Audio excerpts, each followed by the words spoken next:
ಚಿಕ್ಕಬಳ್ಳಾಪುರ ಜಿಲ್ಲೆಯ ಗೌರಿಬಿದನೂರು ತಾಲೂಕಿನ ಜಿಲ್ಲಾ ಉಪ್ಪಾರ ಸಂಘ ಮತ್ತು ತಾಲೂಕು ಉಪ್ಪಾರ ಸಂಘದ ವತಿಯಿಂದ ಜಿಲ್ಲಾಧ್ಯಕ್ಷರಾದ ಜಯರಾಮ್ ಮತ್ತು ತಾಲೂಕು ಅಧ್ಯಕ್ಷರಾದ ಸರ್ಜಘಂಟರಾಯಪ್ಪನವರ ನೇತೃತ್ವದಲ್ಲಿ ಅದ್ಧೂರಿಯಾಗಿ ಭಗೀರಥ ಜಯಂತಿ ನಡೆಯಿತು. ಇದೇ ಸಂದರ್ಭದಲ್ಲಿ ಮಹರ್ಷಿ ಭಗೀರಥ ಸಾಹಿತ್ಯ ಪರಿಷತ್ ಟ್ರಸ್ಟ್ ಉದ್ಘಾಟನಾ ಸಮಾರಂಭವು ನಡೆಯಿತು. ಕಾರ್ಯಕ್ರಮದ ದಿವ್ಯ ಸಾನ್ನಿಧ್ಯವನ್ನು ಶ್ರೀ ಶ್ರೀ ಶ್ರೀ ಪುರುಷೋತ್ತಮಾನಂದಪುರಿ ಮಹಾಸ್ವಾಮಿಗಳು ವಹಿಸಿದ್ದರು. ಕಾರ್ಯಕ್ರಮವನ್ನು ಶಾಸಕರಾದ ಕೆ.ಎಚ್. ಪುಟ್ಟಸ್ವಾಮಿಗೌಡ ರವರು ಉದ್ಘಾಟಿಸಿದರು.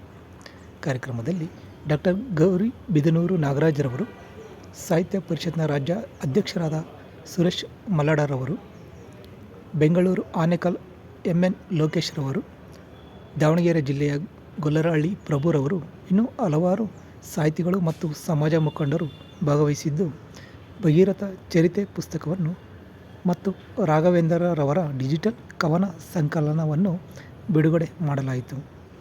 ಕಾರ್ಯಕ್ರಮದಲ್ಲಿ ಪ್ರತಿಭಾವಂತ ವಿದ್ಯಾರ್ಥಿಗಳಿಗೆ ಸನ್ಮಾನ, ಸಾಧಕರಿಗೆ ಸನ್ಮಾನ ಹಾಗೂ ವಿವಿಧ ಕ್ಷೇತ್ರಗಳಲ್ಲಿ ಸೇವೆ ಸಲ್ಲಿಸುತ್ತಿರುವ ಮತ್ತು ನಿವೃತ್ತಿಯಾದ ಸಮಾಜದ ಅಧಿಕಾರಿಗಳಿಗೆ ಸನ್ಮಾನಿಸಲಾಯಿತು. ಈ ಸಂದರ್ಭದಲ್ಲಿ ಬಳ್ಳಾರಿಯ ಯರಿಸ್ವಾಮಿಯವರು ಮತ್ತು ಮಹಿಳಾ ಸಾಧಕಿಯರಾದ ಸರಸ್ವತಿ ಚಿಮ್ಮಲಗಿ, ಕವಿತಾ ರಾಜೇಶ್ ಮತ್ತು ವೀಣಾ ಸೈದಾಪುರವರು ಇನ್ನೂ ಅನೇಕ ಮಹಿಳೆಯರು ಭಾಗವಹಿಸಿದ್ದರು. ಕಾರ್ಯಕ್ರಮವನ್ನು ಮೆರವಣಿಗೆ ಮೂಲಕ ಅದ್ಧೂರಿಯಾಗಿ ಮಾಡಲಾಯಿತು.